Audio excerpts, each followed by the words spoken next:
안녕하십니까. 무더위에도 잘 계시고 건강하셨으리라 믿고, 또 여러분이 공부를 하시고자 하시는 그 열정은 무더위보다 더 뜨겁네요. 정말 대단하시고요. 놀랍습니다. 한국교회 미래가, 희망이 여러분 앞에, 여러분을 볼 때 밝게 보입니다. 한국교회를 어둡게 말하는 분들이 많이 있으나 여전히 보이지 않게 복음을 위하여 헌신하실 여러분에게 감사와 존경을 드립니다. 제가 맡은 부분은 이제 드디어 3권의 3 창조론이고, 그 첫째 이제 제목은 이제 창조에 관한 이론이고 창조론인데, 첫 번째 장이 창조주와 그의 피조물이고, 이제 48번째, 48번째 명제가 섭리에 관한 이론, 섭리론 그 근거와 그 형태입니다. 먼저 작은 글씨부터 조금 번역해드리면, 독일말로 인데어하고 get 이렇게 말이 나오는데, 여기는 한델트 SG 이렇게 나오는데, 이걸 다룬다, 여기 관하여 말한다, 이런 것을 중요하게 취급한다, 이런 말인데, 섭리에 관한 이론에서 중요한 것은, 섭리론에 관한 이론이 다루려고 하는 것은, 말하려고 하는 것은 창조된 존재의 역사 그 자체다. 이 역사란 말이 우리나라 말로 자꾸 그 하나님의 역사할 때 베르크하고 혼동하기 때문에 이제 히스토리란 말보다는 이제 신학적으로 계시기 때 일어난 신학적인 사건, 역사, 창조된 존재의 이제 역사에 관하여 말하는 것이고요. 더 구체적으로 말하면 다룸. 그런데 더 이제 분명한 것은 섭리론은 창조된 존재의 역사가 in jeder Hinsicht 모든 관점에서, 모든 측면에서, 그리고 in ihrem ganzen Umfang 그 모든 규모 범위인데요. 그냥 전적으로 창조주 하나님의 부성적인 통치, 아버지와 같은 통치 아래 진행된다, 일어난다는 것을 말하는 거죠. 창조주 하나님의 의지는 그의 은혜의 선택 안에서 곧 그와 인간 사이에 체결된 계약의 역사 안에서, 곧 예수 그리스도 안에서 하나님의 의지는, 창조주 하나님의 의지는 일어나고 이식된다. 그 구원론, 예수 그리스도를 구세주라고 말하면서 구원론과 밀접하게 연결시키는 것은 당연한 것이지만, 바르트는 이 창조론도 그리스도와 무관하게 진술하지 않고 그리스도 안에서 일어나는 것이라고 보면서, 창조는 바로 그리스도 안에서, 그리스도를 위해, 그리스도를 통해 일어났다는 이 그리스도론적인 창조 이해를 분명히 합니다. 창조 이해를 여러 가지 각도에서 할 수 있지만, 신론적으로 그리스도와 어떻게 보면 좀 무관하게 하나님의 전능하심, 하나님의 놀라운 어떤 자유 안에서 창조가 일어났다고 전개하는 신학자가 많이 있고, 깔뱅도 그런 종류에 속한다고 할 수 있죠. 하나님의 영광을 위하여 하나님의 이 세계를 창조하셨다. 그러나 이제 두 번째 기독론적으로 창조는 그리스도 안에서, 그리스도를 통해서, 그리스도를 위해 창조되었다는 이 기독론적인 창조 이해가 바르트에게 아주 중요한 명제가 되고 있고, 그 외에 여러 사람들도 이런 얘기를 하고 있습니다. 종교개혁자들도 기독론적인 진술과 창조론을 완전히 분리한 건 아니지만, 앞으로도 보고 지난번에도 보았듯이 그렇게 밀접하게 연관이 되지 않고 있다는 점에서 바르트는 이 부분을 지적하고 자신의 신학을 분명하게 드러내죠. 그 다음에 또 하나는 뭐라고 해야 될까요? 성자라고 그러면 성령이 남아있겠죠. 성령론적 관점에서 창조는 어떤 성령의 능력 안에 일어났다. 성령의 활동이다. 성령을 강조하는 사람들. 몰트만은 바르트도 그렇지만 결국 삼위일체론적인 구도를 가지고 신학을 전개해 나가지만, 창조론에서 분명히 창조 하나님의 역사나 예수 그리스도의 어떤 의미를 말하지만, 또 성령의 능력, 성령, 생명의 영, 살리는 영, 창조의 영이라는 측면에서 최근에는 몰트만 교수를 비롯한 많은 신학자들이 창조론과 성령론을 연결하는 경향을 보게 됩니다.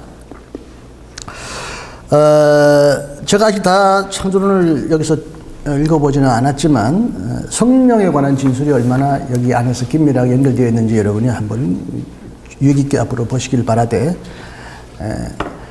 일단 기독론적인 창조 이해가 어떻게 섭리론을 통해서 다시 명확하게 드러나는지를 한번 여기서 보시게 될 것입니다. 여기는 이제 잘 아시다시피 세 장으로 나눠져 있죠. 첫째가 하나님의 섭리라는 게 섭리의 개념.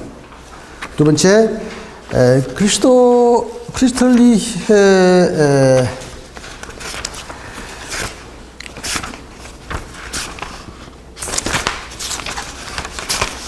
두 번째 제목이 크리스톨이란 말을 하는데, 크리스톨이란 말을 번역할 때마다 많은 사람들이 힘들어 합니다. 왜냐하면 크리스톨이란 말은 크리스토스에서부터 온 말입니다. 사실 크리스토. 그런데 이제 크리스토는 독일 영어는 크라이스트가 그리스도이고, 독일 말로는 크라이스트가 아니라 크리스투스가 있고, 크리스트는 그리스도인을 표현하죠. 이런데, 그래서 사실은 그리스도인의 섭리신앙이 맞습니다. 왜냐하면 그리스도인이 신앙하지, 교가 신앙합니까? 사실 그리스도인의 섭리신앙이라고 하다가 우리 그리스도인이 모이는 하나의 전체적인 이름을 그리스도교라고 하기 때문에 다시 그리스도교적이라고 붙여봤지만, 엄밀하게 말하면 그리스도교가 믿는 건 아니고 그리스도인이 믿는 거죠. 그리스도인의 섭리신앙이라고 해도 되죠. 그 다음에 마지막으로 그리스도인의 세 번째 일을 3이라고 안 했나요? 그리스도인의 섭리 이론에 대한 핵심을 말합니다. 조금 오타가 있는 것 중간중간에 말씀드리겠습니다. 첫째, 하나님의 섭리라는 말이 무슨 의미인가 하는 것을 이제 말하는데, 일단 앞부분에서는 바르트는 제1부에서는 창조론 1부에서는 창조 활동 그 자체를 말했고 그 관해에 다루었고, 이제 2부에서는 하나님의 피조물인 인간에 관하여 지금까지 다루었고, 이제 여기 3부에서는 창조주와 그의 피조물에 관해 다루려고 한다고 바르트가 직접 자기의 말로 말합니다. 이제 이것은 이른바 섭리의 이론입니다. 중세기 스콜라 신학은 섭리론을 하나님의 존재에 관한 이론의 한 부분으로 다루었다고 말합니다. 신론 안에서 섭리를 다루었다고 하고, 종교개혁 이후의 교회학은 섭리론을 창조론과 가장 밀접하게 연결했다고 합니다. 바르트는 이 종교개혁적 신앙을 따른다는 거죠. 앞으로 나오지만 섭리론은 신론의 한 부분이 아니라 창조론의 한 부분이라는 거죠. 이것이 어느 정도 옳고 정당한지 한번 해명해 보려고 한다는 것이죠. 먼저 섭리라는 말이 무슨 말이냐? 바르트는 이렇게 정리하죠. 섭리라는 단어는 자신의 피조물과 함께 하시는, 피조물에 대한 하나의 창조주의 탁월한 행동을 의미한다. 사실은 제가 번역을 우리나라 말로 조금 풀어서 다시 번역했지만, 섭리는 창조주 하나님의 지혜, 전능, 선하심이다, 이렇게 말합니다. 그게 사실 나오죠. 섭리는 하나님의 지혜, 전능, 선하심이다. 그런 선하심, 지혜와 전능과 선하심 안에서 창조주는 자신의 의지의 척도에 따라서 자신이 아닌, 자신이 창조하신 다른 현실, 피조물을 그 자체를 보존하시고 다스리신다, 이렇게 말하죠. 이제 우리나라 말로 이게 한마디로 영어, 독일어처럼 묻기 어렵죠.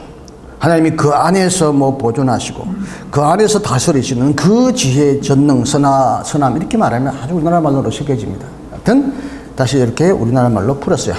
섭리라는 말은 창조주가 자신의 의지의 잣대에 따라서 자신과 다른 피조물, 자신과 다른, 자신이 아닌 다른, 자신이 창조한 이 피조물 그 자체를 보존하시고 다스리시는 그분의 지혜, 전능, 선하심을 섭리는 말하고 있다는 거죠. 각주에도 나오겠습니다만, 이건 바로 바르트가 즉시 작은 글씨로 섭리라는 어원이 어디서 나왔나 하는 걸 설명하죠. 우리나라 말로 섭리라고 하죠. 이게 하나도 안 나오나? 없나요? 전혀 없나요, 지금? 예. 뒤에도 없죠? 섭리란 말이 한자말로 찾아보면, 한자에 찾을 수 있으시겠어요? 누가 이 말을, 우리나라 말에 대부분 용어는 미안하지만, 죄송하지만, 아니야. 좀 어쩔 수 없지만 많은 한문 용어를 차용해서 우리나라 말로 만들어준 일본어 덕택입니다. 사실 우리는 일본 사람들이 학문을 우리보다 더 먼저 했기 때문에 많은 용어가 일본어로 일본 사람들에 의해 번역된 것을 우리가 지금 차용하고 있기 때문에 이게 적절한가를 검증하고 바꾸어 나갈 때는 되었는데 아직 그런 시도는 일어나지는 않았습니다. 어쨌든 섭리라는 말도 이게 중국 사람들이 뭐 썼겠지만은 하나님에 대하여 썼던 말인지 어떤지는 모르겠어요. 그냥 이 잘 아시다시피 서는 이렇게 쓰죠.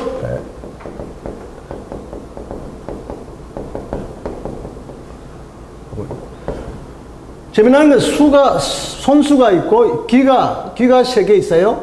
하나님은 혹은 누가 원래 이 섭은 보니까 보양한다, 뭐 양생한다, 돌본다, 돌보고 기른다. 두 번째는 섭취한다, 흡수한다, 뭐 대행한다, 대신한다 이런 말이 네이버 한자 사전에 나오는데요. 돌본다는 말이 가장 좀 비슷한 말이겠죠. 재미나는 건 손이 하나고 귀가 3개다.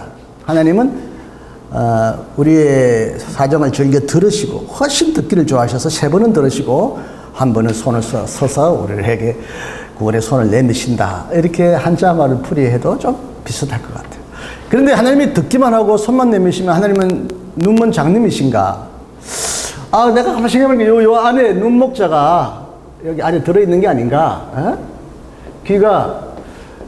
귀하고 눈하고 붙어 있긴 가까이 있지만 어쨌든 이 안에는 보시는 것도 있을 수 있다. 하나님이 불것 같은 눈동자로 3개의 눈으로 보시고 또 쫑긋한 귀로 들으시고 이제 필요하실 때 자신의 뜻에 따라 손을 내미셔서 우리를 도와주시고 돌봐주신다. 이렇게 설명하면 좋은데 독일말로 나왔으니까 독일말로는 포제웅이라고 하고 이게 불가타 70인역에서 라틴 말에서 프로비덴치아라고 이렇게 번역됐는데 프로비데오하고 이게 하면 이게 독일말로 앞 혹은 위한다는 말도 있긴 하지만 본다 이게 앞이고 비데오 본다는 말인데 영어에는 프로바이더가 아마 여기서 나온 게 아닌가 제공한다 이런 뜻인데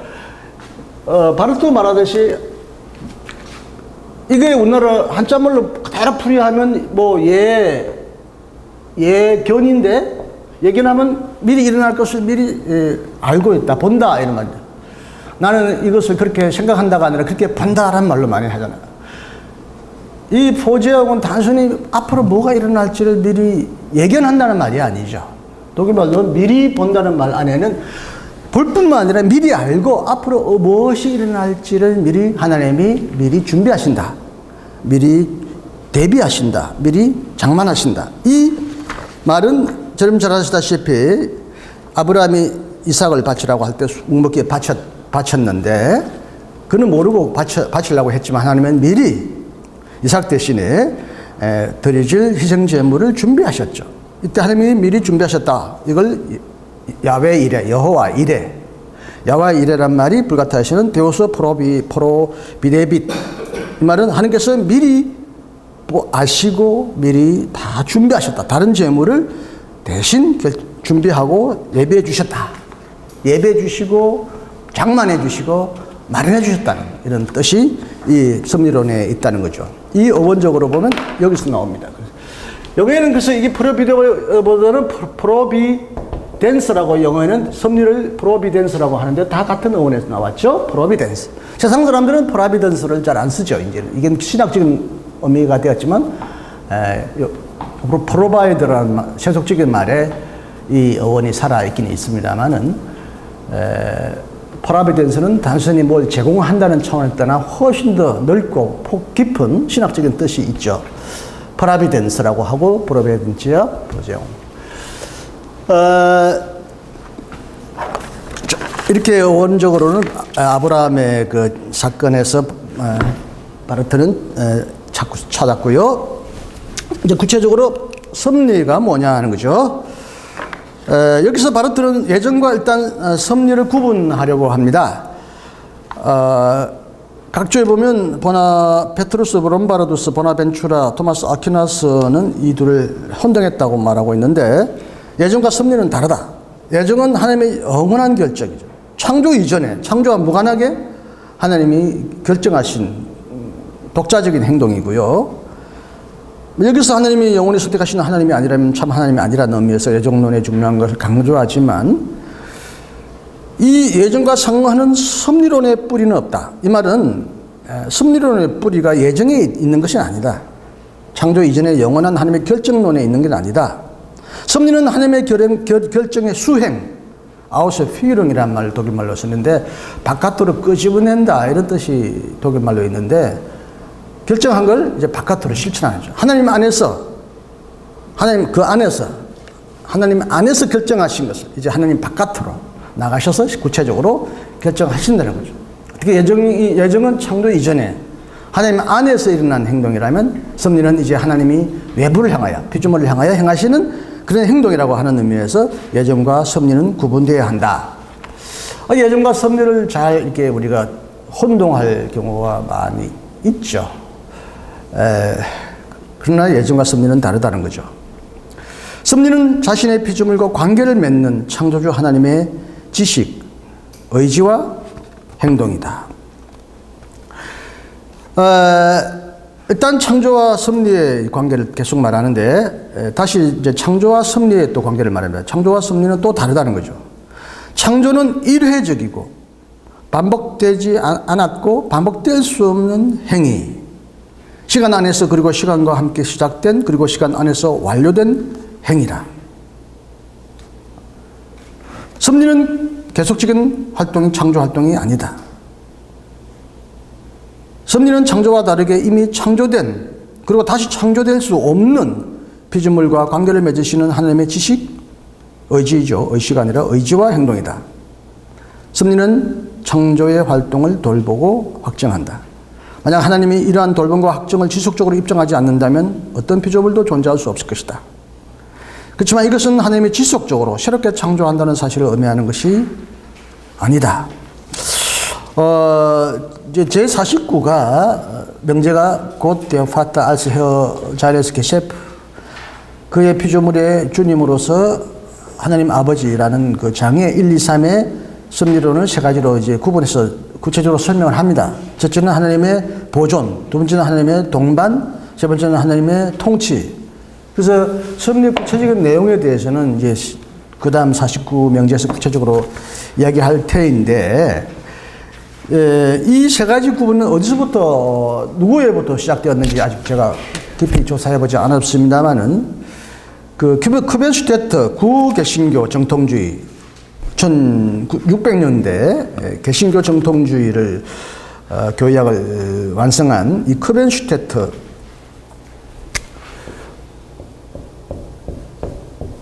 저도 이 구개신교 정통주의, 신개신교 정통주의란 말은 자유주의 신학자를 흔히 하는 말이죠. 뉴 프로테스탄티즘, 신개신교 말고 그 이전에 종교개혁 전통주의를 구개신교 정통주의라고 하는데 그 대변자인 크벤슈테트가 보존, 협동, 통치 이렇게 세 가지를 나눈 적이 있는데 이 구개신교적 정통주의 그 이전에 어디까지 소급될 것인지는 제가 깊이 연구해보지 않았고 앞으로 공부해 보겠습니다만은 보존, 협동, 통치라는 이 개념으로 섭리론을 나누고 바로 이 전통을 그대로 따르고 있습니다. 그런데 재미나는 것은 저도 이 구개신교 정통주의에 관한 많은 정보가 제가 번역한 교의학에서 이 교의학이 현대신학자들을 많이 끄집어 와가지고 이것도 중요한 논쟁 중심으로 이렇게 이거냐 저거냐 누구는 이렇게 말하고 누구는 저렇게 말하고 막 이렇게 싸움 붙이고 펠만의 입장을 정리하기도 하는데 앞부분의 예비고찰에는 성서적인 배경과 교리사적으로 중요한 사람들을 잘 이렇게 저는 뽑아가지고 소개하고 있는데 여기 구개신교 정통주의 이론을 아주 상세하게 잘 소개하고 있는 것도 이 책의 장점. 우리는 구개신교주의에 대해서 거의 몰라요. 누군지도 모르고 그가 무슨 말을 했는지도 전혀 정보가 그동안 없었었고요. 이 책이 이 정보를 일단 많이 주고 있는데 그 중에 하나 게르하르트도 나오지만 크벤슈테트가 여기 자주 나옵니다. 이 책에 보면 칼로프라는 사람도 나오는데, 저도 칼로프라는 사람도 생소한 사람인데, 칼로프인가요? 칼로프는 이 책에서 이를 보존을 계속적 창조라고 부릅니다. 계속적 창조. 그 이후에도 많은 신학자들이 이 보존을 그냥 한번 창조하신 것을 그대로 그냥 그 현상 그대로 유지할 뿐만 아니라 보존 안에는 계속적 창조도 들어가 있다. 이런 말을 자주 하는 사람들을 볼 수가 있습니다. 베버는 사실은 바르트의 제자, 수제자이고요. 또 몰트만 교수님의 스승이신데, 베버도 여기에서 이것을 섭리를 간접적 창조라는 말을 하고요. 간접적 창조, 창조는 직접적 창조라고 말하고 섭리를 간접적 창조라고 말하면서 말하는데, 알트하우스는 루터교 신학자이죠. 더 구체적으로 창조와 보존은 구분되어야 하지만 분리되어서는 안 된다. 보존은 계속적 창조다. 새로운 창조와 다르지 않다. 계속적 창조다. 새로운 창조다라고 말하면서 이 칼로프, 알트하우스와 같은 사람들은 보존 안에 계속적 창조라는 개념을 포함시키는데, 바르트는 여기서 계속적 창조 개념을 창조 활동과 특히 섭리와 연결하는 것을 거부합니다. 저 각주 두 번째 이 장에 3 보면 창조와 섭리의 차이를 가리키는 가장 중요한 성서 본문이 일곱째 창조의 날인데, 일곱째 날에는 하나님은 자신의 활동으로부터 물러나서 안식하셨죠. 하늘과 땅은 이미 완성되었어요. 하나님이 이제는 더 이상 이 세상을 계속 또 창조하는 뜻이 아니라는 거죠. 하나님이 실제로 이 세상을 창조했고 완성했다는 거예요. 하나님이 이제는 창조로부터 손을 뗐다는 거죠. 이제는 창조를 보호하고 통치한다는 것이죠. 여기는 바르트에게는 그래서 계속적 창조 개념이 섭리론 안에 들어오지 않습니다. 아마 바르트가 성서에 충실하고 성서 본문에 대한 굳건한 지식 주해 위에 자신의 견해를 설명하기 때문에 그렇게 하고 있겠습니다만, 아마 바르트 당시에도 계속적 창조 이론이 그렇게 중요한 화두가 되지 않았던 것 같고, 더욱이 진화론적 세계관에 대해 바르트가 익숙하지는 않았던 것 같은데, 설령 바르트가 진화론을 알았다 하더라도 진화론으로 성경을 해석하지는 않았을 것입니다. 과학으로 성경을 풀이하지 않았을 것입니다. 어쨌든 그럼에도 불구하고 바르트는 진화론적 세계관에 아직도 깊이 물들지 않았고, 계속적 창조 이론을 여기서 단호히 거부하고 있음을 분명히 여기서는 보아야 합니다. 여러분이 어떤 입장을 취하든 간에 하여튼 바르트는 섭리를 계속적 창조라고 보지 않는다는 것. 다시 이 페이지로 넘어가면 창조의 활동은 완전한 것이고 완료된 것입니다. 폴코멘, 충만하게 왔다. 압게슐로션, 완결되었다, 닫혔다, 종결되었다, 이렇게 말합니다. 이게 하나의 이례적인 행위이다. 그런데 이 이례적인 행위에 이제 그 다음에 따라오는 것은 우선적으로 계약이다. 계약의 역사이다. 계약은 이례적인 창조의 의미와 근거와 목표이고 하나님의 은혜의 선택의 영원한 결정을 실행하는 것이다. 그래서 바르트는 갈라디아 6장 15절에 새로 지음받는다, 고린도후서 5장 17 우리는 그리스도 안에서 새로운 피조물이라는 말도 어떤 계속적 창조, 새로운 창조라고 보지 않고 이걸 하나의 계약 신학 안에서 보는 거죠. 하나님이 우리와 새로운 계약을 맺으셨다. 이게 새로운 창조를 말하는 것이지 여기에 어떤 지속적, 계속적 창조를 여기서 보지 않으려고 합니다. 물론 성경에 있는 사람들도 어느 정도 계속적 창조에 대한 개념에 익숙했는지 몰라도 우리가 잘 아시다시피 그들에게 있어서는 진화의 개념이 학문적으로는 의식적으로는 있지 않았죠. 자본의 이례적인 창조 행위 다음에 따르는 것은 이라고 말합니다. 그건 계약이다. 하나님과 인간이 창조를 하시고 창조물과 자신과 영원한 계약을 맺으신다는 거죠. 이 새로운 계약, 새로운 창조는 화해의 질서에 속해 있는 것이다. 이것은 피조물의 철저한 갱신과 경신이라고 잘못 썼는데요. 경신과 경자란 말이 경말, 경이란 말이 경이라고도 쓰긴 하대요. 어떤데 언제 경이라고 쓰고 언제 경이라고 합니까? 한자가 어려워서 모르겠어요. 이게 경이라고도 하고 경이도 하죠. 이제 갱신하면 이렇게 해야 되는데 뭘 경신했다는 말도 하죠. 뭘 경신했다 주로 말하죠? 기록을 경신했다 할 때도 이 경이 아니에요? 맞죠? 그 참 어려워요. 한자 말을 어떤 데 경계. 뭐 요즘 애들은 이걸 말이죠. 차로만 읽겠지만 자전차가 아니라 자전거 때는 자전거로도 있잖아요. 그럼 우리나라 말에 하여튼 뭐 영어는 그렇고. 여하튼 그 하나님께서는 새로운 계획을 맺으시는 것을 새로운 창조라고 말하고 새로운 갱신과 변혁이라고 말하지 이것은 새로운 창조라고 말하지는 않습니다. 이례적인 창조 행위에 따른 그 다음에는 이제 이례적인 창조 행위에 뒤따르는 것은 또 다른 이례적인 창조 그 다음에 계약이 따르고 또 따라오는 것은 창조의 결과로서 따라오는 것은 하나님의 섭리다. 섭리는 계약의 역사를 수반하고 감싸고 실행한다라고 말합니다. 창조에 뒤따르는 계약인데 예약 죄송합니다. 계약의 역사도 외적인 근거를 필요로 한다. 그것은 바로 하나님의 섭리의 실행이다. 앞에도 말했지만 창조와 섭리는 동일한 것이 아니다. 창조주 안에서는 특히 창조주와 피조물의 존재와 입장과 기능의 차이, 하나님의 절대적 초월성, 트란첸덴츠, 프라이하이트가 드러난다면 섭리 안에서는 상호 간의 관계, 하나님의 트로이의 신실함, 협동, 협력, 코오퍼라치온, 코엑시스텐스, 공존이 드러난다. 이처럼 창조는 하나님의 독자적인 탁월한 초월적인 자유로운 행위라면 섭리는 이 피조물과 관계를 맺는 하나님의 신실하신 공존의 관계인데 그럼에도 불구하고 분리는 안 된다. 서로 속해 있다. 창조와 섭리는 창조주와 피조물의 관계에 관하여 말한다. 창조와 섭리는 피조물에 대한 창조주의 의지와 말씀의 무조건적인 통치에 관해 말한다. 창조와 섭리는 하나님의 은혜의 선택과 계약 안에서 자신의 의미를 가진다. 둘 다 창조와 섭리는 둘 다 하나님의 은혜의 선택과 그리고 계약 안에서 의미를 갖는다.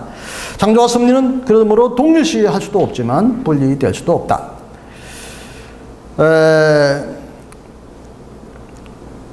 그리고 이제 하나님은 자신의 만드신 피조물을 돌보시는 분이다. 그래서 창조주 하나님이라는 거죠. 마호, 제작자가 아니다.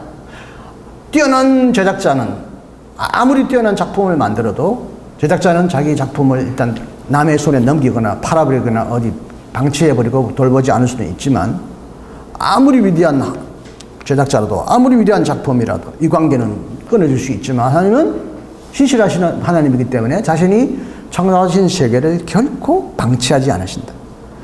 그 세계 그대로 그 세계 자신의 의지대로 굴러가도록 그 피조물에게 내맡겨 두지 않는다.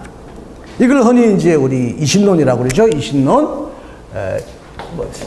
이것도 누가 번역했는지 좀 이상은 합니다. 이신론 하면 이게 이론적인 신이란 말인데 하나님이 이 세계를 완전히 과학적으로 정교하게 만들어서 째깍 시계를 만들어 놓고 저절로 시계가 돌아가지 일일이 시계야 돌아가라 일일이 시계를 뭐 어떻게 하나님이 개입하지 않으시듯이 완벽한 기계 장치를 만들었기 때문에 이제는 그 시계가 저절로 돌아가도록 만드신다. 어떤 기계적인 기계를 만드신 하나님 이란 뜻으로 말한 것 같은데 이 말로는 충분히 영어 독일말로 데이스무스라고 하는데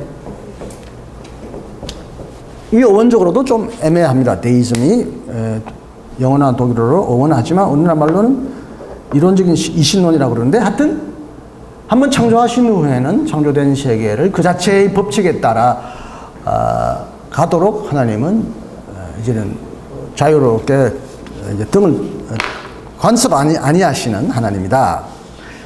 간섭하게 되면 자연 질서가 교란되고 오히려 이건 곤란하다.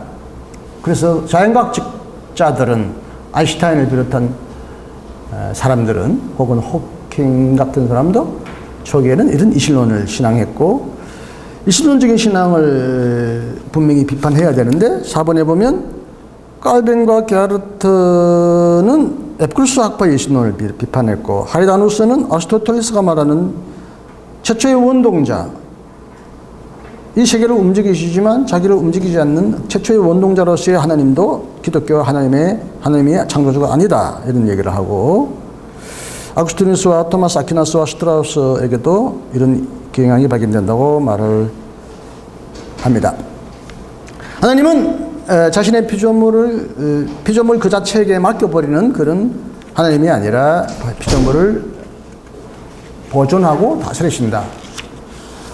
사실은 동반이라는 말도 가끔 쓰지만, 여기 이제 앞으로 세 가지를 나눠서 쓴다고 하니까 쓰지만, 여기에서는 주로 보존하시고 다스리신다는 말을 두 단어를 자주 쌍 두 가지 하는 개념처럼 이렇게 나란히 동반한다는 말은 여기서는 자주 나오지 않습니다. 물론 아까 방금 말씀드린 대로 49명제에서는 하나의 장으로 동반이라는 말이 분명히 나오지만, 자, 두 번째, 그리스도교적 섭리신앙. 세계를 창조한 하나님은 이와 동시에 세계를 돌보는 섭리하는 하나님을 역설한 바르트는 섭리신앙의 특징을 다음과 같이 세 가지 관점에서 요약합니다. 섭리신앙은 엄밀한 의미에서 하나님의 말씀을 듣고 받아들이는 결과이다. 신앙 고백의 영역에 속하는 것이지 인간의 어떤 경험이나 확신으로부터 나오는 것이 아니고 그것을 훨씬 뛰어넘는 것이다. 아무리 인간의 경험과 확신이 정직하고 옳다 하더라도 그것은 하나님의 말씀을 신뢰하고 순종하는 곳에서는 한계성을 가질 수밖에 없다. 그리스도인의 섭리신앙은 하나님과 세계와 인간에 관한 하나의 견해, 마이농, 생각, 하나의 히포테제, 가설, 하이포티시스가 아니다. 그것은 인간의 해석, 주석, 설명의 시도라는 구조물 위에 세워진 경건한 세계관이 아니다. 그리스도의 섭리신앙은 하나님의 말씀 위에 세워져 있고 오직 이 하나님 말씀으로부터만 생명력을 얻고 있다. 섭리신앙은 인간의 관찰, 인간의 견해, 인간의 해석을 통해서 만들어내는 어떤 그런 인간의 견해가 아니라는 걸 말함으로써 첫째, 이것은 신앙의 대상이라는 걸 말하고 있습니다. 세상이 왜 이렇게 돌아가? 그것은 세상에 관한 그의 판단일 뿐, 섭리는 세상의 운행이나 역사나 하나님의 어떤 하시는 일에 대한 인간의 관찰, 기록의 해석의 역사가 아니고 하나님의 말씀에 대한 수납, 행위다. 두 번째, 섭리신앙은, 그래서 섭리신앙이라고 말하지, 섭리 이론, 물론 나중에는 레라는 말을 쓰기는 합니다만, 레라는 말은 가르침이라는 뜻으로 표현되기가 쉽죠. 엄밀한 의미에서 과학적 이론이라는 뜻으로 말할 수는 없죠. 섭리신앙이라고 그러죠. 두 번째, 섭리신앙은 엄밀한 의미에서 피조물을 다스리는 주 하나님에 대한 신앙, 세계사 위에서 그리고 그 안에서 지키고 의지하고 활동하는 하나님 자신에 대한 신앙이다. 루터가 적절히 말했듯이 피조물의 역사가 창조주의 영광의 역사이기도 하다는 점에서 피조물은 하나님의 가면이다. 가면이라고 가면, 라르베, 독일말 라르베라고 그러는데 피조물은 하나님의 가면이다. 그렇지만 피조물은 하나님의 가면일 뿐이고 하나님의 얼굴 그 자체는 아니다. 가면이라는 말은 얼굴을 가리잖아요. 숨기잖아요. 분명히 창조 안에는 하나님의 모습이 보입니다. 창조 속에서 하나님의 신성과 영광이 보입니다. 그러나 가면을 쓴 형태로 보이기 때문에 하나님의 얼굴 그 자체는 볼 수 없다. 아마 하나님의 존재 자체는 느낀다. 이렇게 말하고 싶겠죠. 피조물 가운데는 하나님의 계심을 우리는 느끼지만 그분이 어떤 분인지는 전혀 알 수 없다. 가면 속에 있기 때문이다. 피조물의 역사 안에서, 피조물의 역사와 함께 피조물의 역사 안에서 일어나는 하나님의 영광의 역사는 하나의 숨겨진 은폐된 역사이다. 그러므로 이것은 인간이 느끼고 보고 인식하고 변증법적으로 추론할 수 있는 것이 아니라 오직 하나님의 말씀의 근거 위에서 신앙될 수 있는 것이다. 하나님의 임재와 영광은 세계사 안에서 실제로 일어나지만 그러나 세계사 안에서는 감춰져 있다. 그러면 그것은 세계사로부터 인식되거나 독해, 해독, 판독될 수 없다. 세계사 자체는 하나님의 계시가 아니다. 하나님의 계시는 하나님의 말씀 곧 예수 그리스도다. 자연 창조가 하나님의 말씀이냐, 역사도 하나님의 계시냐, 이렇게 말을 하지만 바르트는 예수 그리스도가 하나님의 말씀입니다. 나중에 뭐 반네베르크 이후에 많은 사람들이 역사로서 계시가 일어난다든지 뭐 불트만과 같이 실존으로 일어난다든지 이런 여러 가지 많은 사람들이 나오긴 했습니다만 요즘엔 자연이 창조 만물이 하나님의 계시라고 말하기도 하지만 바르트는 철저히 예수 그리스도가 하나님의 말씀이고 예수 그리스도가 하나님의 계시입니다. 창조 안에서는 계시를 읽을 수 없다. 물론 섭리신앙은 세계와 인간에 관한 인간의 견해, 생각을 배제하지는 않는다. 그러나 인간의 생각은 하나님의 가면만을 보기 때문에 섭리신앙을 억압하거나 밀어버리거나 대체할 수 없습니다. 물론 섭리신앙은 인간의 생각을 포함하고 있지만 또한 제한하기도 한다. 섭리신앙은 인간이 고안한 생각해낸 역사 체계에 대한 신앙이나 역사 철학이 될 수 없다. 역사 철학, 역사의 철학이 될 수 없다. 인간의 역사 이해는 오직 겸손과 자유와 유머 속에서 적용하고 유지할 수 있다. 겸손, 자유란 말을 쓰는데 유머란 말을 여기서 쓰죠. 유머. 바르트는 굉장히 유머가 많은 사람이어서요. 상당히 유머가 많았어요. 근데 인간의 역사 이해를 하나 유머의 범주에 넣었습니다. 겸손하고 자유하고 유머이다. 유머를 또 거의 좀 반농담인데 진담처럼 알아들으면 곤란하잖아요. 유머는 유머일 뿐인데 유머를 잘못 알아들어가지고 인간 사이에 오해가 많이 생기죠. 좀 유머는 유머를 알아들었으면 좋겠는데 그럼에도 불구하고 유머가 완전히 농담 속에 진담이 있다는 말대로 바르트가 상당히 유머의 사람이어서 많은 유머를 썼다고 많이 기록에 이렇게 저기 나오는데 최고의 유머 중에 하나는 제가 이런 유머를 씁니다. 여러분에게도 한번 얘기해드렸는지 몰라도 바르트는 이 창세기 역사를 사실의 역사로 보지 않고 원역사로 봅니다. 실제적인 기록의 역사나 과학적인 역사로 보지 않죠. 창세기 기록을. 그래서 또 바르트를 아주 맹렬하게 공격하죠. 보수적인 근본주의자들에게는. 바르트는 하여튼 그걸 원역사로 우어 계시대. 그런 역사로 인간에 의하여 기록되거나 고정으로 뭐 발굴되고 해석될 수 있는 역사가 아니라는 의미에서 신앙의 역사라는 의미로 간단하겠죠. 그렇다고 그 안에 뭐 무의미하거나 아무 의미가 없다 이런 뜻은 아닌데 실제적으로 일어난 역사에 관한 기록은 아니죠. 누가 창세기를 전체적인 창조를 누가 보고 누가 기록하고 누가 정언해 놨나요? 모세가 창조 때를 옆에서 지켜보고 있었나요? 그럼 모세는 누구였나요? 피조물도 아니고 마지막 날에 창조된 모세가 언제 1일, 2일, 3일 모든 과정을 다 알고 기록해놨나요? 하여튼 바르트의 입장에는 원역사라고 하는데 거기에 보면 타락기사가 나오잖아요?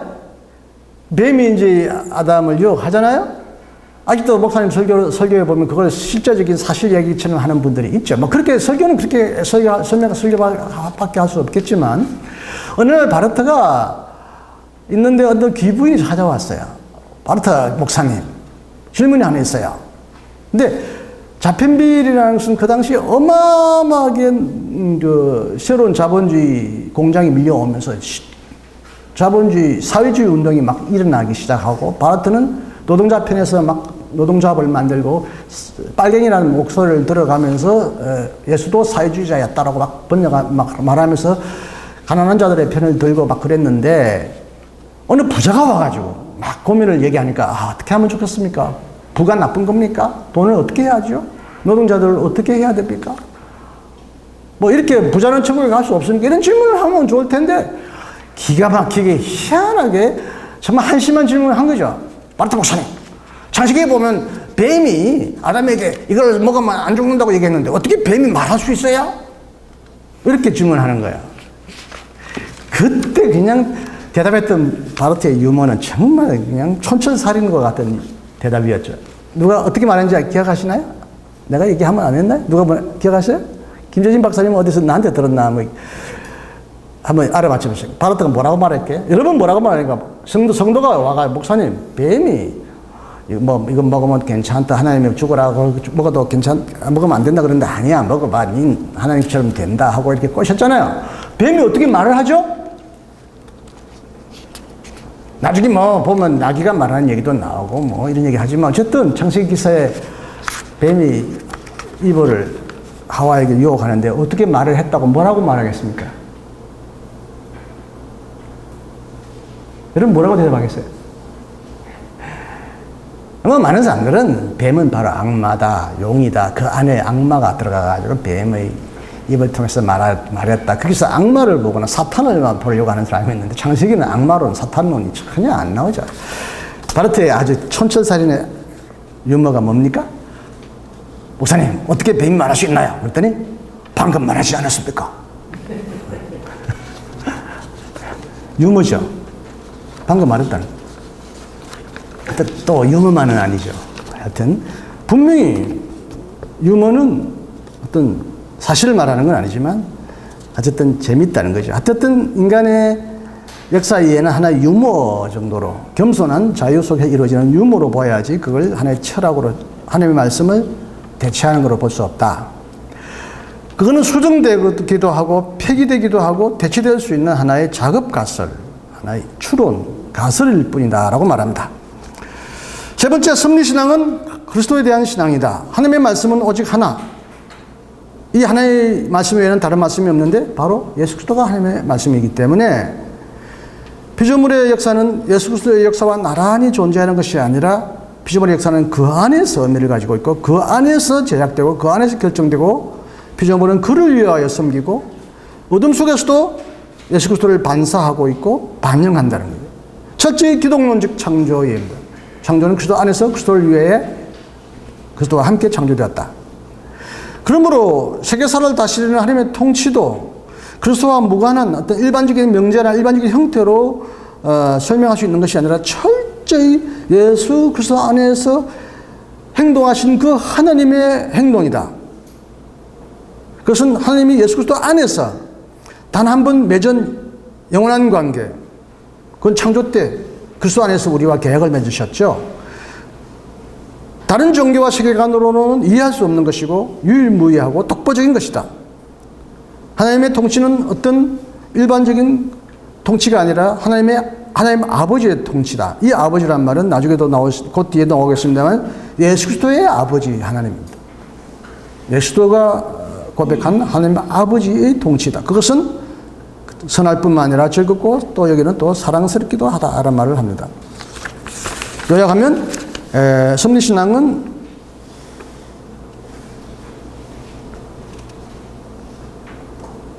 하나님의 말씀을 듣고 받아들이는 신앙의 행위고 어떤 신앙? 하나님 자신에 대한 신앙이고 그 하나님은 예수 그리스도의 아버지 그 하나님 아버지 예수 그리스도 안에서 우리와 계약을 맺으시고 우리를 창조하신 그 아버지에 대한 신앙이다. 이렇게 말합니다. 마지막으로 바르트는 그리스도교적인 관점으로부터 그리스도교의 핵심적인 내용으로부터 섭리론을 다음과 같이 설명합니다.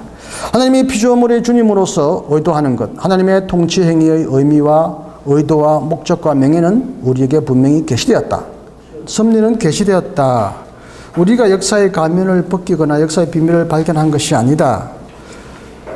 하나님의 섭리론 우리가 인식하거나 고안하거나 추론할 수 있는 것은 아니다. 하나님의 말씀 안에서 우리에게 계시된 것이다. 특히 이 바르트가 상권의 삶을 쓴 것이 몇 년도이죠? 히틀러 시대를 경험하면서 대단한 역사 철학, 게르만적인 역사 이해가 1950년도에 나왔는데 초판이 이미 제3제국이 붕괴된 이후였지만 수많은 역사 철학, 또 게르만적인 역사 이해, 칼막스도 있었겠고 다양한 해결은 그 이후에 해결이 그 전에 나왔지만 인간이 고안하거나 생각하는 어떤 역사에 대한 혹은 세계사의 비밀이 아니라 첫째 하나님의 말씀 안에서 우리에게 계시된 것이다. 예수 그리스도 안에서 우리에게 계시된 것이다. 라는 것을 다시 계속 반복합니다. 예수 그리스도 안에서 하나님은 영원하고 생명을 창조하는 아버지로 드러났다. 어떤 다른 유보 조건이나 숨겨진 다른 생각이 없다. 오직 예수 그리스도 안에서 하나님은 자신의 영원한 의지를 계시했다. 하나님의 이런 자유롭고 전능한 은혜와 다른 이것과 독립되어 있는 세계의 의미와 계획과 목적은 없다. 역사는 하나님이 영원전부터 결정하고 실행한 은혜의 선택의 실행이고 따라서 하나님과 인간 사이에 맺어진 계약의 역사이다. 창조는 바로 이 계약의 의도로부터 그리고 이 계약의 실행을 향해 진행된다. 하나님과 인간의 공존의 의미는 바로 이 계약의 의도가 실행되고 그 목적에 이르는 것에 있다. 이 의미 외에 이와 나란히 다른 역사의 의미는 없다. 여기서 바르트는 개혁의 역사, 줄여서 개혁사와 세계 역사, 세계사의 관계를 설명합니다. 세계사는 바로 이 특별한 개혁사 안에 포함되어 있다. 개혁사는 세계사의 출발점이고 목표 지점입니다. 세계사는 개혁사로부터 시작하고 개혁사를 향해 나간다.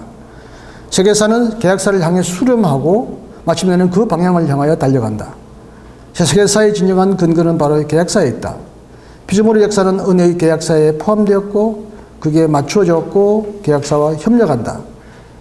개혁이 처음부터 창조 안에서 자신의 외적인 근거를 가지듯이 개혁사도 피조물의 존재 안에서 피조물의 역사 안에서 자신의 외적인 근거를 지속적으로 가지게 된다. 이것이 하나님의 섭리의 활동이다. 하나님의 섭리는 바로 이 개혁사의 외적인 근거를 창조하고 보존한다. 피조물은 주님의 활동에 참여하고 주님의 활동을 섬긴다. 피조물은 오직 주님의 순수한 종으로서 오직 주님만을 섬김으로써만 자신에게 명예와 유익을 얻게 된다. 다른 주님이 없다. 피조물의 섬김은 오직 도구로서 섬깁니다. 그의 역사는 하나님의 손안에 있다. 물론 단순히 수동적인 도구로서만이 아니라 적극적인 활동 속에서 피조물은 하나님에게 봉사한다. 피조물은 하나님의 활동의 수단일 뿐만 아니라 활동의 대상이기도 하다. 토기와 토기장의 비유를 듭니다. 그리고 하나님의 활동의 또한 무대라고도 말합니다. 피조물을 창조된 우주는 하나님의 위대한 은혜와 구원 활동의 무대이다. 피조물의 역사는 하나님의 역사를 반영하는 또 거울이라고 말합니다. 물론 그것은 하나님의 역사를 왜곡하고 변질시키기도 하지만 그것은 하나님의 역사와 상응하고 그와 유사한 비유이다. 거울이 사물을 잘 반영하지만 거울이 찌그러지고 깨지면 잘못 사물을 비추어주듯이 피조물의 역사가 하나님의 역사를 그대로 온전히 반영하는 건 아니지만 그럼에도 불구하고 하나님의 역사를 일치하고 상응하고 그와 유사한 하나의 비유다라고 말합니다. 인간의 역사는 하나님의 역사와 동일하지는 않지만 그와 유사하다 말합니다. 하늘과 땅의 관계는 보이는 세계와 보이지 않는 세계의 관계와 비슷하다. 남자와 여자의 관계는 그리스도와 그의 교회의 관계와 비슷하다. 피조물 아래에 존재하는 위와 아래, 밝음과 어둠, 아름다움과 추함, 생성과 소멸, 기쁨과 고통, 빛과 어둠은 계약사 안에 존재하는 은혜와 죄, 구원과 멸망, 생명과 죽음과 유사하다. 마지막으로 바르트는 섭리에 관해 지금까지 설명한 내용을 다시금 요약하고 좀 더 명료하게 요약합니다. 첫째, 피조물의 자발적인 협력은 은혜의 개혁의 역사 안에 근거해 있고 그에 의해 인도되고 그에 의해 완성된다. 피조물은 은혜의 나라, 세상의 나라는 은혜의 나라, 하나님의 나라의 종, 도구, 무대, 거울, 비유이다. 피조물의 역사는 개혁의 역사 안에서 외적인 근거를 가진다. 피조물의 역사가 하나님의 행동의 종, 도구, 무대, 거울과 비유라는 사실은 오직 하나님과 그의 자유로운 신실함에 대한 신앙 속에서만 인식될 수 있다. 3. 이런 방향은 뒤집어 줄 수 없다. 인간의 세계관은 반드시 무력하다. 그건 하나의 추상화 작업이고 온전한 것이 못 된다. 피조물의 역사의 의미를 어떤 하나의 해석 원리로 설명할 수 있겠느냐? 그건 끊임없는 논쟁과 고집으로부터 자유로울 수 없다. 그리스도교적인 세계관도 존재할 수 있다. 그러나 이것도 안으로부터 바깥으로 나아가려는 신앙의 운동으로부터만 존재할 수 있다. 그러나 그리스도교적인 세계관이라 하더라도 하나의 완결된, 항상 동일한 그리스도교적인 그리스도인의 세계관은 존재할 수 없다. 하나의 세계관을 고정할 수 없다. 그것은 신앙의 자유 안에서만 가능한 것이고 성령의 은사를 통하여 늘 새롭게 선사받아야 될 선물이기 때문에 하나의 고정된 기독교적 세계관을 제시할 수 없다.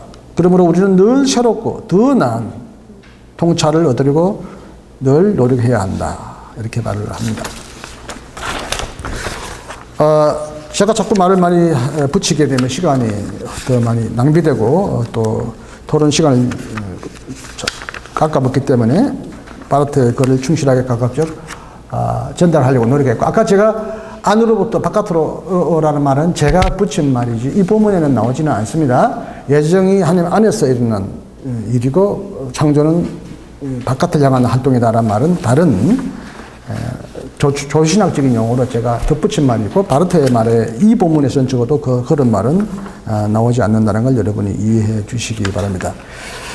이제 섭리가 어떻게 구체적으로 일어나는가 하는 것은 49명제에 일어나고, 섭리가 일어나는데 이 세상에 왜 악이 존재하느냐라는 것은 이제 50명제에서 나오기 때문에 이 땅에 혼돈, 모순, 고통, 악에도 불구하고 하나님이 선한 하나님이냐, 사랑스러우냐 하는 문제는 50명제에서 다뤄 주시길 바라고, 오늘 여기는 하나의 섭리론에 관한 가장 중요한 인식 근거, 그 방향, 본질적인 내용을 여기서 설명하고 있습니다. 내용이나 혹은 그 토론할 만한 주제가 있으시면 질문해 주시기 바랍니다. 1페이지에서 1페이지, 예.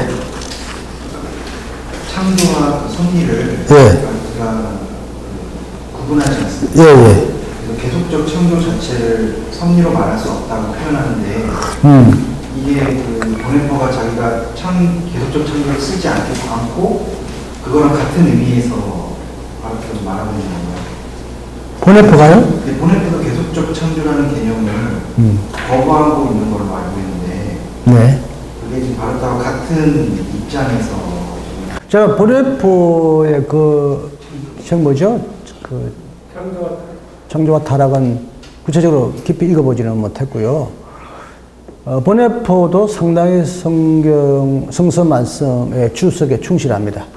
그게 뭐 현재적인 세계관에 맞느냐 안 맞느냐 전혀 토론하지 않습니다. 보네퍼 책을 읽어보면 굉장히 순박한 순수한 말씀 해석입니다. 어떤 세계관도 과학적 세계관도 끼어들지 않더라고요. 어떻게 보면 보네퍼도 또 바르트도 비판을 받는데 주석적인 여과 작용을 많이 가끔 거치지 않는 그런 발언도 보인다, 이런 생각을 저는 가끔 할 때가 있습니다만, 그 시대의 한계라고 그럴까요? 그 시대의 특징이라고 해야 되겠는데, 보네퍼는 분명히 바르트의 충실한 제자이지만 바르트의 이론에 대한 충실한 제자라기보다도 오직 성서에 대한 주해, 이것만이 최고의 신학의 규범이기 때문에 보네퍼도 어떤 재속적 창조나 진화론적 창조 이해에 대한 관심이나 이해가 없기도 했겠지만, 그는 오직 성서로부터만 말하려고 했던 열정 때문에 그런 얘기를 하지 않았나 싶은데, 후대에, 여기 알트하우스도 그렇지만 후대에 갈수록 특히 몰트만에도 창조론에 보면 계속적 창조 이론이 계속 나옵니다. 하나님은 창조한 것에서부터 새롭게 창조하신다. 계속적 창조 이론이 나옵니다. 그래서 진화론하고 수렴을 하고 대화를 하는데, 그 당시에는 진화론이 신학의 핵심적인 논쟁거리도 아니었지만은, 바르트는 성서에 대한 철저한 존중 때문에 보네퍼도 아마 일맥상통한 전통 안에 있다고는 보여집니다. 근데 구체적으로 이제 신학적으로 논증하기는 어렵습니다. 보네퍼와 바르트의 창조 이해 관계가 어떻게 되는지. 뭐 저 대신에 누가 말씀하실 분이 계신지 모르겠는데, 흔히 계속적 창조란 말하면 진화론과 굉장히 맞닿아 있는 건 사실입니다. 창조가 완결된 것이라면 새로운 창조가 일어나지 않아야 되죠. 새로운 종이 출현하지 않아야 되죠. 그런 의미에서는 바르트는 조금 진화론적 세계관과 다른 조금 옛날 사람의 한 분이 아닌가 이런 생각을 할 수도 있겠습니다. 오늘날 본 바르트가 오늘날에 와서 다시 얘기한다면 어떻게 말할지는 잘 모르겠습니다만, 여기 적어도 이 부분에서는, 다른 부분은 어땠었나요? 계속적 창조를 단호히 거부하죠. 창조는 이례적이고 완결됐다. 저는 만약 계속적 창조를 지지한다면 보존해서 둘 게 아니라 동반, 하나님은 자기가 창조한 세계와 협력하신다. 창조한 세계가 자발적으로 하나님의 창조 행위에 참여하도록 피조물에게 자유를 주고 자발적으로 피조물도 스스로 새로운 존재로 나가도록 길을 열어주신다. 뭐 이런 동반 개념에 저는 진화론과 대화할 수 있는 여지를 남길 수 있다고 보는데, 앞으로 여기 이 책에 49명제에서 그런 부분이 나오는지 그때 한번 주목해 보시기를 바랍니다. 네. 예. 맨 마지막 장 4페이지의 맨 마지막 부분에 섭리에 대해서 전체적으로 설명을 다시 한번 요약을 해주고 있는데, 넘버 첫 번째 그 문장에 피조물의 자발적 협력은 이라고 되어 있는데요. 피조물의 자발적 협력이라는 개념이 이게 그 세계사와 그 다음에 계약사라는 그 두 가지 관점에서 볼 때에 이게 가능한 용어인지 저는 잘 몰라서요. 왜냐면 보통 인간과 같은 경우는 전적인 타락을 이야기하잖아요. 근데 이쪽에서 지금 자발적 협력이라는 개념이 나와서 사실 이 번역이 프라이빌리게라기 하는 말보다는 프라이빌리게가 자발인데 제프 스탠디게 혼자 써서 독자적인 독보적인 이 말인데요. 이 말이 자발적이니까 거의 내용적으로 비슷하죠. 피조물이 수동적으로 협력하는 게 아니죠. 아까 앞에도 말했던 능동적으로 바르트도 피조물도 협력하는데 그 뒤에 보면 개혁의 역사 안에 근거해 있고 또 그것도 개혁의 역사에 의하여 인도되고 완성된다는 의미에서 개혁의 역사가 주도한다든지 그것에 의하여 인도된다는 것을 부인하진 않습니다. 그런데 마지못해 끌려가는 게 아니라 개혁의 역사 안에 인간은 자발적으로 기쁨으로 참여하고 스스로 참여한다는 의미에서 인간의 피조물의 독자적 자발성을 바르트는 인정하려고 하는 거죠. 안 그러면 인간은 꼭두가시고 기계고 로봇가 되어버리죠. 네. 제가 이해할 때는 이게 능동적이라고 번역하면 우리도 좀 더 나은 것 같은데 이게 자발적으로 번역이 되어서 마치 하나님과 관계 없이 인간이 스스로 뭔가 할 수 있다는 것으로 오해가 되는 게 아닌가. 아니요, 이제 원어는 제프 스탠디게라는 말입니다. 독립적인, 독자적인 뜻입니다. 독자적인 말이나 자발적인 말이나 큰 차이는 없습니다. 실질적으로 예수 그리스도 은혜의 계약 역사 안에 있기 때문에 예. 그 안에서의 그렇죠. 공동성인 거지. 그게 그 그리스도에 관계 없이 자발적인 것은 아니기 때문에 이렇게 자발적 협력이라고 하는 게 우리가 종으로서 주님을 섬기는 종으로서 우리가 주님을 섬기죠. 그런 의미로 말하면 우리는 섬길 수밖에 없는 수동적인 존재이지만 우리가 자발적으로 기쁨으로 주님을 향하여 섬긴다는 의미에서는 인간의 독자성, 자발성, 자유가 허락되어 있는 거예요. 이거 두 가지를 다 유지하려고 하는 거죠. 물론 그것이 하나님의 주도적인 선택, 주도적인 인도에 없이 인간이 독자적으로 가능하다는 얘기는 아닙니다. 어쨌든 하나님은 인간을 자기의 독자적인 파트너로 참여시키시고 자신의 영광에 참여시키시길 바라시기 때문에 어떤 피동적인 인간으로 하나의 바위나 돌멩이처럼 그냥 하나님 갖다 쓰는 게 아니라 인간의 자발적인 참여를 하나님은 의도하시고 소원하시고 가능하게 하시고 또 실제적으로 인간은 그렇게 한다는 거죠. 이게 하나님 없이 인간이 독자적으로 가능하냐 이런 뜻은 아니겠습니다. 하나님의 은혜 안에서 인간은 자발적인 동반자, 협력자가 된다는 거죠.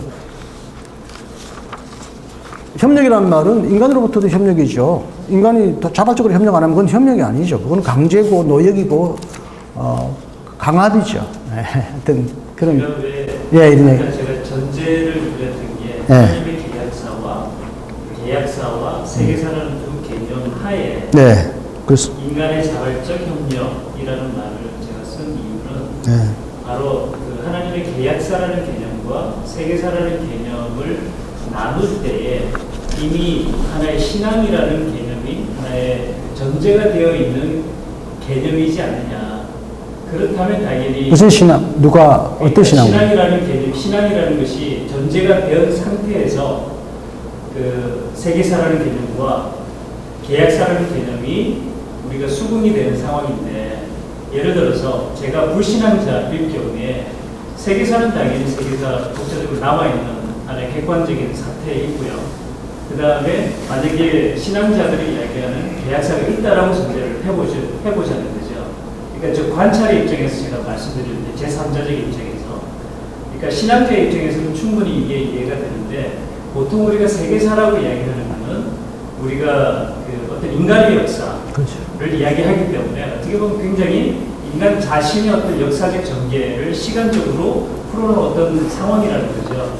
그렇다면 객관적인 입장에서 볼 때에 이 피조물의 자발적 협력이 어떻게 계약사와 세계사라는 개념, 이 대치적인 어떻게 보면은 대치적인 개념 하에서 이루어져 가고 있는 이 두 가지 개념에서 인간의 자발적인 협력이 이루어졌을까? 그냥 단지 생각을 해봤는데 어쨌든 이 계약사와 세계사라는 두 가지 개념을 구분한 것은 오직 그 전에 이미 인식의 전제가 있고 그래서 신학 안에서 그렇게 구분을 하고 있다라고 이해를 해도 되는 겁니다. 아, 그렇죠. 신앙이 없이는 이런 인식이 불가능한 거죠. 하나님의 말씀에 대한 수납이죠. 하나님의 말씀을 떠나서 불가능하죠. 어떻게 하나님도 인식할 수 없지만 세계사는 철저히 그 기독교 개혁의 역사라는 에 대한 믿음의 신앙의 눈으로 세계사를 본 것이지 신앙을 떠나서 논의할 수는 애초에 그것이죠. 세계 사람들은 나는 개혁사가 어디서 하나님 안 믿는다고 그러면 상관없는 거죠, 이게. 예, 어쨌든, 네. 두 번째 질문은 그 사돈에 대한 문제인데요. 예? 저희 그리스도교적 세계관도 예. 오직 안으로부터 밖으로 나아가려는 신앙의 운동으로부터만 존재할 수 있다. 이렇게 되어 있는데 이게 정확하게 어떤 의미인지 생각합니다. 그러니까 이 안과 밖이란 말은 신앙을 가지고 있는 사람들이 신앙을 가지고 있지 않는 세상 사람들에게 설명하려고 하는 신앙으로부터 출발해서 불신앙인에게 설명하려고 하는 세계관. 기독교 세계관은 기독교인에게만이 아니라 비기독교인들에게도 설명해야 될 텐데 그런 얘기겠죠. 그래서 제가 일본 문제 그래서 말씀드렸던 문제는 보통 우리가 세계사라고 이야기하면 이게 신앙자이든 불신앙자이든 이게 객관적으로 누구를 인정할 수 있는 사태로서의 역사라는 거죠. 이 세계사는. 그러니까 바르크가 이 세계사 히스토리라고 얘기했던 거는 누구나 다 신앙자든 불신앙자든 다 인정을 하는 그 히스토리라는 거죠. 그게 틀린데. 그 말의 의미는 제가 정확하게는 모르겠습니다만 이 세계의 의미, 목적을 말하는 세계 철학, 역사 철학은 세상 사람들이 말하죠. 그런데 그건 아까 말대로 바르트에 의하면 수없이 종교가 많고 서로 논쟁하고 서로 고집을 피우고 하나에 통일되지 않는 거죠. 예. 그런데 지금 4번을 보시면 뭐 세계 경관 바깥으로 나가신다고 하셨을 때 신앙자, 불신앙의 어떤 세계사들도 이야기를 하셨기 때문에 이게 4번에 제가 그리스도교적 세계관도 세계에 대한 반복도 오직 안으로부터 바깥으로 나가는 신앙의 운동으로만 존재할 수 있다.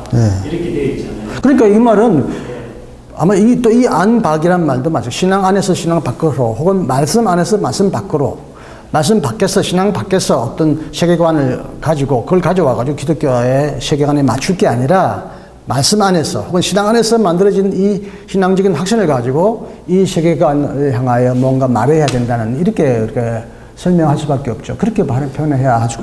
전체적으로 보면 신앙 속에서만 인식될 수 있는 거죠.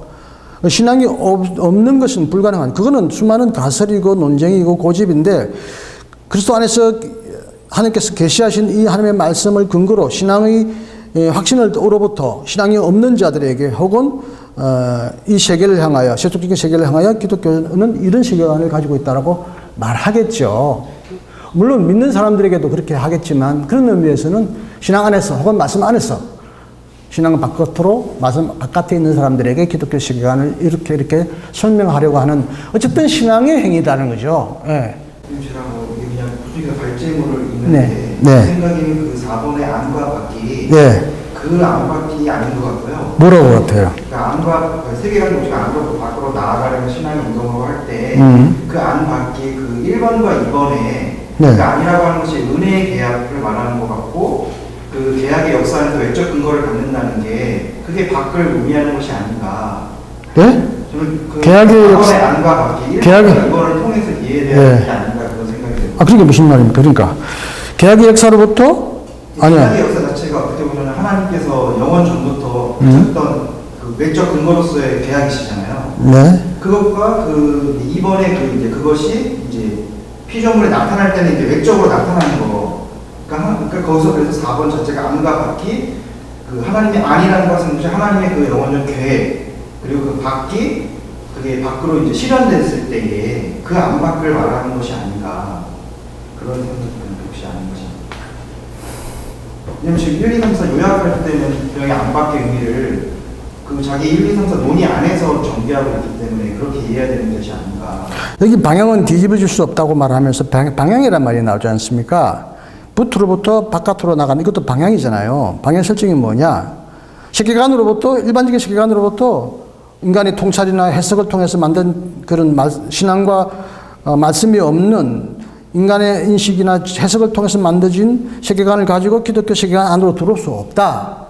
하나님의 말씀을 통해 믿었던 신앙, 계시된 개혁의 역사에 대한 신앙을 통해서 그게 대한 신앙으로부터 이 세계를 향하여 뭔가 세계적인 해석을 말할 수 있고 선포할 수 있다. 이렇게 말하고 저는 받아들이죠. 그게 보면 방향은 뒤집을 수 없다. 이게 방향입니다. 즉 세계사로부터 기독교 세계관으로 끌어올 수 없다. 기독교적인 개혁에 대한 신앙으로부터, 말씀에 대한 신앙으로부터 기독교 세계관을 말할 수 있고, 이 기독교 세계, 꼭 세상 사람들에게 향하지 않아도 기독교적 세계관 자체도 이 신앙으로부터, 즉 하나님께서 예수 그리스도 안에서 계시하신 행동에 대한, 구원의 행동에 대한 인간의 신앙으로부터 세계관은 뭔가 인간이 이성에 호소하고 기독교인이라고 하더라도 어느 하나의 철학적인 체계를 세우려고 하는 거잖아요. 그런 의미에서는 책으로부터 신앙으로 갈 수 없고 신앙으로부터 책을 향해 나가야 된다는 것으로 저는 받아들여지는데요. 한 번 더 여러분 연구해 보시기 바랍니다. 제 말은 100% 믿을 필요는 없지만 저는 그렇게 해석이 됩니다. 또 다른 질문 있으시나요? 네. 이 칸트? 예. 칸트 영향을 많이 받아서 예? 교약을 칸트 영향을 많이 받은 다음에 썼다는 말을 써거든요. 누구한테 들었어요? 어디서 그런 얘기가 나옵니까? 좀 처음 듣는 얘기인데. 그 교약을 쓸 때는 네. 칸트의 사상을 많이 영향을 받아가지고 네. 쓴 것으로. 저는 그런 기록은 전혀 본 적이 없습니다. 여기 칸트가 몇 번 교육에 나오는지 모르겠습니다만 인덱스에 여기도 한번 보면요. 칸트가 나오나요? 그런 말은 정말 오해입니다. 칸트는 이성으로부터 출발하는데 철학자들의 영향을 받은 것 중에 네. 칸트가 있고요. 키르케고르 있고 또 마틴 부버가 있어요. 칸트가 딱 여기 두 번 나오는데요. 아닙니다. 키르케고르는 초기에는 영향을 받았어요. 그렇죠. 네. 초기에 로마서 1판에는 영향을 받았다가 나중에는 벗어났고요. 칸트는 영향을 직접 받은 경우는 없어요. 칸트는 비판하고 있는지는 모르겠는데 여기 두 군데 나오는데 칸트의 직접 영향은 없어요. 오히려 칸트베리 폰 안셀름 신앙을 추구하는 지식을 추구하는 신앙 여기가 결정적 영향을 받았다고 바르트가 말을 많이 합니다. 어쨌든 직접 영향을 없는지 몰라도 네. 칸트의 질문에 대해서 성서적으로 답변하는 형태가 아닐까 이렇게 보거든요. 칸트가 인간이란 무엇인가 하는 거잖아요. 그래서 무엇을 인식할 수 있는가, 뭘 해야 하는가, 네. 그다음에 뭘 바랄 수 있는가 이거에 대해서 성서적으로 근본적으로 답변하는 것이 바로 칸트가 아니겠나. 그런 의미에서 그런 얘기는 없습니다. 전혀 그런 말은 나오지 않습니다. 네. 칸트의 문제 제기를 고려법에 가시면 네. 칸트 얘기가 고려법에 있는데 그 얘기는 좀 바르트는 19세기 신학사라고 하는 해겔도 다루지만 그게 칸트는 다루지 않습니다. 칸트는 1절. 슐라이마도 다루지만 칸트의 영향은 거의 없습니다. 전혀 없습니다. 잘못 누가 오해한 것 같아요. 여기도 보니까 딱 두 군데 어디 인용하는 것 같은데 한번 찾아보십시오. 별로 지나가면서 아마 비판하려고 칸트를 언급하지 칸트의 영향은 없습니다. 칸트는 바르트하고 완전히 체계가 다르지 않습니까? 이성으로부터 출발했고 신앙도 하나의 실천 이성의 요청으로서 하나님을 말했지 기독교적인 자유주의 신학을 공부한 다음에 그다음에 이제 나중에 말씀 신학으로 돌아했단 말이에요. 자유주의 신학의 좀 기본적인 방향을 정해줄 때 직접이 아니라 그의 스승 헤르만이나 그 많은 사람들이 칸트 학파의 인식론에 영향을 받았겠죠. 인간은 신을 증명할 수 없다. 인간은 물 자체를 인식할 수 없다. 우리는 오직 보이는 현상만을 말할 수 있다. 신은 하나 요청의 영역이다. 이렇게 말함으로써 그래 신은 이성으로 증명 안 되는 거야 라고 하는 그 스승들의 영향 아래 바르트는 어느 정도 그러니까 하나님은 계시로부터 알려지는 사건이지 인간이 그게 보면 이렇게 했는지 몰라도 칸트의 직접인 영향을 받았던 기술하지 않습니다. 근본적으로 크게 볼 때 칸트는 이성의 한계를 얘기했잖아요. 그러니까 이게 이성 한계 안에 있는 종교를 말했죠. 인간의 그 이성 가지고는 저 무슨 뭐 영원한 세계라든지 하나님이라든지 그 영혼이라든지 이런 거 얘기할 수 없다. 그걸 얘기했는데 그거를 이제 발전은 말씀을 통해서 그의 질문을 근본적으로 답변하지 않나. 네, 네. 간접적인 경향이나 영향이나 혹은 그런 전제가 바로텍에 깔려 있었을지 몰라도 어쨌든 칸트의 직접적인 영향을 받았던 그 기술하지 않습니다. 저의 세뇌를 보더라도 칸트 얘기는 거의 한마디 안 나옵니다. 초기 로마서 1판 쓸 때는 그 로마서 1판에처럼 그렇게 얘기합니다. 칸트적인 영향이 있습니다. 신칸트 학파의 영향을 언급합니다. 로마서 1판에서는. 인간의 한계, 인간의 위기, 인간의 무력, 인간의 철저한 절망적 상황을 말할 때는 신칸트 학파적인 영향을 받았던 초기에는 받았다고 보지만 후기에는 그렇지는 않습니다. 여기는 뭐 직접 이제 섭리론하고는 상관없는데 칸트는 인간이란 무엇인가는 쓰지는 않았죠. 칸트는 역사 철학이라는 책을 남겼나요? 안 남겼죠. 인간학에 대해서 썼죠. 근본학에 됐어요. 인간에 대해서 썼는데 그 내용이 우리가 자기가 질문한 거에 대한 답변도 하지 못하는 인간이라는 걸 썼나요? 저는 못 쓴 걸로 알고 있는데. 그 인간이 기대했던 인간. 네네네. 자, 뭐 더 질문하실 게 없으시면 기도할까요?